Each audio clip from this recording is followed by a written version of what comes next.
안녕하십니까, 정성산TV입니다. 오늘은 중국 공산당 큰일 났다, 최악의 8대 리스크라는 소식을 전달해드리도록 하겠습니다. 시진핑 중국 공산당 총서기가 지난 1월 17일에 열린 세계경제포럼에서 화상회의를 통해 연설을 진행했는데요. 특히 총서기의 전면적으로 낮춘 목소리 톤으로 지배적인 평가를 보였다고 합니다. 시진핑의 연설문 및 중공 싱크탱크의 관련 연구보고서에 근거하여 2022년 국제정세 변화에 대해 중공이 가장 두려워하는 8개의 위험은 어떤 것들이 있을지 이번 소식의 주 포인트가 되겠습니다. 리스크 하나, 제로 코로나 방역 정책이 실패하는 것. 중공 바이러스 감염증 대유행은 2022년에 어떻게 될까? 이것이 전 세계의 안정을 좌우하는 가장 큰 변수다. 델타 변이에 이어 오미크론 변이가 출현하는 등 바이러스는 끊임없이 변이하고 있다. 오미크론은 감염성은 강하지만 사망률, 중증률은 낮은 것으로 확인됐다. 하지만 오미크론 변이가 우세종이 된 것이 팬데믹이 끝나감을 의미한다는 논조는 너무 낙관적이다. 중공 당국이 2021년 말 산시성, 시안시를 한 달여간 봉쇄했다. 이는 중국의 실제 코로나 확산 상황이 당국이 주장한 것과 천양지차임을 시사한다. 2022년 중공이 가장 두려워하는 것은 무엇일까? 그것은 미국과 유럽에서는 높은 백신 접종률과 위드 코로나 정책 등으로 집단 면역이 형성돼 코로나가 효과적으로 통제되는 데 반해 중국에서는 정보 통제와 데이터 조작, 극단적인 제로 코로나 정책, 백신 문제 등으로 인해 심각한 상황에 빠지는 것이다. 그렇게 되면 중공이 자랑하는 소위 제도적 우위, 정책 우위, 과학기술 자립, 방역 외교 등이 전면적으로 실패하기 때문이다. 리스트 2. 각국의 글로벌 공급망 탈중국화 추진. 2021년 2월 24일 조 바이든 대통령은 반도체와 대용량 배터리, 히토류 등 주요 광물, 의약품 등 4대 핵심 품목의 공급망을 100일 이내에 검토하라는 내용의 행정명령에 서명했다. 6월 8일 미 백악관은 상무부, 국방부, 에너지부, 보건부가 공동 작성한 탄력적 공급망 구축, 미국 제조업 활성화, 광범위한 성장 촉진 보고서를 통해 4대 핵심 분야의 공급망 점검 결과를 공개했다. 이 보고서는 4개 핵심 분야의 공급망 모두 취약하다고 인정했다. 같은 날 백악관은 성명을 통해 공급망 중단 태스크포스를 공식 발족해 정부의 경제 경쟁력과 공급망의 탄력을 높이는 첫걸음으로 삼았다. 리스크 셋. 미국, 유럽의 금리 인상 등 정책 변화. 코로나19 팬데믹 이후 미국과 유럽 국가들은 경기 회복을 위해 상당히 완화적인 통화 정책을 실시했고 그로 인해 물가가 치솟고 있다. 인플레이션을 잡기 위해 미국 중앙은행인 연방준비제도는 여러 차례 기준금리 인상과 강력한 통화 긴축을 예고하고 있고 유럽 중앙은행과 영국 중앙은행 등도 전반적으로 긴축 강화 입장을 내놓고 있다. 이에 반해 중국은 통화 완화 정책을 펴고 있어 자본이 미국과 서방으로 빠져나가 중국 경제에 충격을 줄 수 있다. 중공의 일부 연구기관과 언론은 미 연준의 매파적 통화 정책이 우리나라의 통화 정책에 미치는 영향은 제한적이라고 말했지만 중공 당국은 미국 통화 정책이 금융시장 불안으로 이어질 것을 크게 우려하고 있다.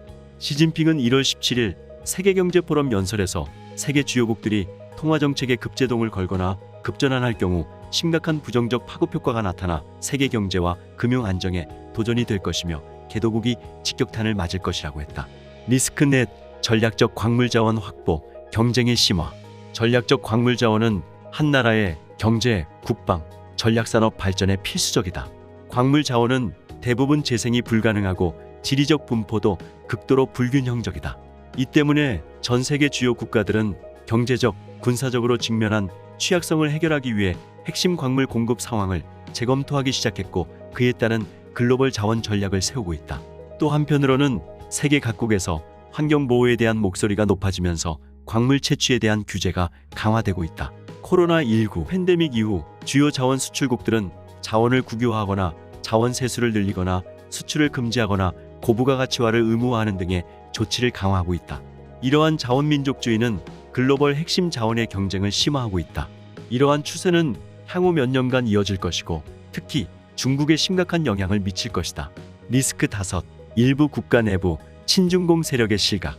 1월에는 중앙아시아의 대국 카자흐스탄에서 소련 붕괴 이후 최대 규모의 시위가 벌어졌다.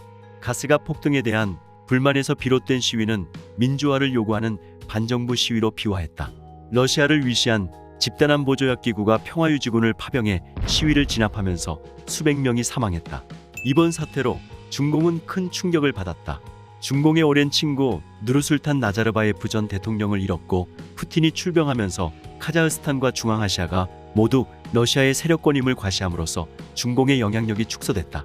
카자흐스탄은 중, 러 사이에서 러시아 쪽에 더 기울게 됐다.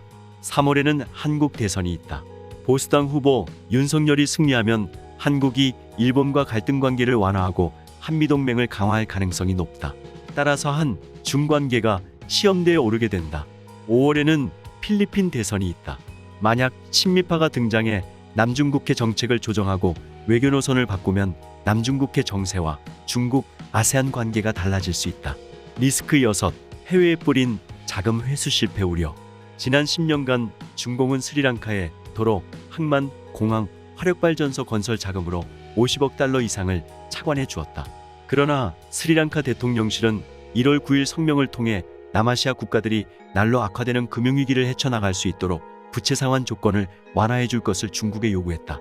중공은 스리랑카의 이 요구에 응하지 않고 있다. 왜 그럴까? 이 요구를 들어주었다가 결국 돌려받지 못하면 막대한 대외 투자가 물거품이 될까 우려해서다. 사실 중국은 일본에 이어 세계 2위 순대외 채권국이 된 지 오래다. 중공은 정치적 계산을 중시하고 부패하고 국제 규범을 따르지 않아 대외 투자 수익은 오랫동안 마이너스를 유지했다. 그러나 현재 중국 경제는 예전 같지 않아 어쩔 수 없이 경제적 계산도 해야 한다. 더 이상 과거처럼 돈 뿌리기를 할 여유가 없게 된 것이다. 리스크 7. 대만에 대한 군사 위협에 따른 반중반공 연맹 강화. 중공은 올해도 대만 카드를 쓸 것이다. 극단적인 심리전을 통해 바이든 정부로부터 양보를 얻어내기 위해서다. 심리전은 중공의 3대 무제한 전쟁 수단의 하나이다. 중공은 바이든 행정부 임기 4년이 기회라고 생각한다. 바이든 행정부는 중공과의 냉전을 추구하지 않고 미국의 대중국 정책 목표는 중국 자체를 근본적으로 바꾸려는 것이 아니라 공존을 모색하는 것이며 미중 경쟁을 위한 가드레일을 설치해야 한다고 한다. 하지만 바이든 행정부는 중공에 강경 대응을 하지 않을 수 없게 됐다. 중공이 강하게 몰아세우고 있는 데다 중공에 강경하게 대응해야 한다는 공감대가 미정계에 광범위하게 형성돼 있고 11월 중간선거도 고려해야 하기 때문이다. 또 미국이 주도하는 사국 안보 협의체인 쿼드 참가국인 일본과 호주는 중국을 견제하기 위해 협력을 강화하고 있다. 일본과 호주는 2022년 군비를 늘렸고 일본은 미국의 중거리 탄도미사일 배치를 논의하고 있으며 호주는 호주, 영국, 미국 안보협력 체제인 오커스를 통해 핵심 기술을 확보해 군사력을 강화할 것으로 보인다. 리스크 8. 중국 주변과 인도 태평양 지역 정세 불안정. 2021년 미군이 아프가니스탄에서 철수하고 탈레반이 다시 정권을 잡으면서 지정학적 게임은 더욱 복잡해졌다.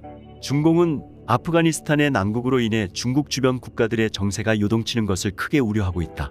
미얀마도 2021년 2월 군이 정권을 잡은 이래 무장 충돌이 끊이지 않고 있고 여기에 경제와 민생 난국까지 겹쳐 중국 서부 내륙 지역과 인도양을 연결하는 통로인 중국 미얀마 경제회랑 건설과 중공의 상하이 전략이 큰 타격을 입고 있다.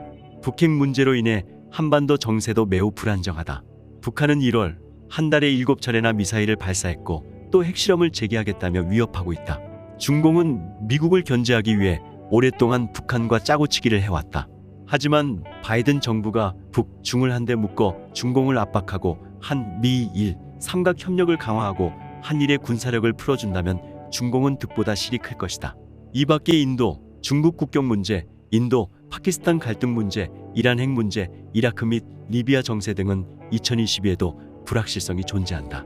이런 문제는 앞으로 상당 기간 지속되거나 격상될 것으로 보인다.